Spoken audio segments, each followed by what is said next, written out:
আসসালামু আলাইকুম ওয়া রাহমাতুল্লাহি ওয়া বারাকাতুহু। প্রিয় বন্ধুরা, আজকে আপনাদের সামনে একটা নতুন আমল নিয়ে উপস্থিত হয়েছি।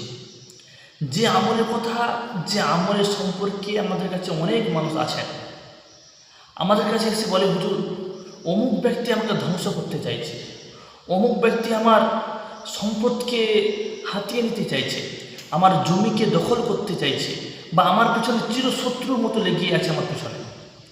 তাদের জন্য আজকে একটা খুব গুরুত্বপূর্ণ আমল দেব, যে আমলটা আপনি যদি করতে পারেন, ইনশাল্লাহ আপনি কিন্তু এই আমলের উপকার নিজের হাতে দেখতে পাবেন। ইনশাল্লাহ আপনি নিজের চোখে বিশ্বাস করতে পারবেন না যে আল্লাহ তাআলার কোরআনে কতটা পরিমাণে পাওয়ার রয়েছে। তাই আজকের যে আমলটা আপনাদের সামনে বলবো, ওই আমলটা যদি আপনি সম্পূর্ণ দেখতে পারেন, ইনশাল্লাহ আমি আল্লাহর কাছে সর্বোচ্চ আশাবাদী আপনি সম্পূর্ণ এই কাজে সফল হবেন। যে শত্রুরা আপনার পিছনে লেগেছিল, ওই শত্রুরা আপনার পিছনে আর লাগবে না, ইনশাল্লাহ। প্রিয় বন্ধুরা, আমলটা বলার আগে একটা কথা না বললে নয়। আপনারা যদি আমার এই চ্যানেলে নতুন সদস্য হয়ে থাকেন, অবশ্যই আমার চ্যানেলটা সাবস্ক্রাইব করবেন। আর আপনারা যদি ফেসবুক থেকে দেখে থাকেন, অবশ্যই আমার পেজটা ফলো দিয়ে রাখবেন। প্রত্যেকটা নতুন নতুন ভিডিও নোটিফিকেশান আপনাদের কাছে পৌঁছে যাবে, তো আপনাদের করতে সুবিধা হবে। চলুন ইনশাআল্লাহ ভিডিও শুরু করছি, সম্পূর্ণ ভিডিওর মধ্যে চোখ রাখুন। তবে চলুন আয়াতটা জেনে নেওয়া যাক, যে আয়াতের পাওয়ারটা কতটা পরিমাণ।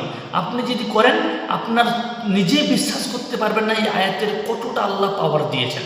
ওয়ালা ইয়াতামান্নাহু আবাদাম বিমা কদ্দামাত আইদিহিম আল্লাহু আলিমুম বিয-যালিমিন। হ্যাঁ, ওয়ালা ইয়াতামান্নাহু আবাদাম বিমা কদ্দামাত আইদিহিম আল্লাহু আলিমুম বিয-যালিমিন। হ্যাঁ, এই আয়াতের আমল করলে আপনি নিজের চোখে এর ফলাফল দেখতে পাবেন। ইনশাল্লাহ আপনি কীভাবে আমলটা করবেন, প্রত্যেক 5 ওয়াক্ত নামাজের পর আপনি 11 বার করে আয়াতটা পড়বেন।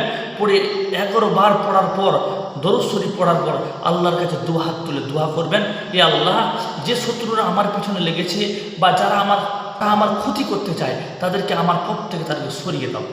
ইনশাল্লাহ 11 থেকে 41 দিন এই আমলটা করুন, আপনি এর ফলাফল নিজের চোখে দেখতে পাবেন, ইনশাল্লাহ। প্রিয় বন্ধুরা, এরপরে টপিকে আপনারা কেমন ভিডিও চান অবশ্যই কমেন্টে জানাবেন। এর পরবর্তী ওই টপিক নিয়ে ভিডিও করবো, ইনশাল্লাহ।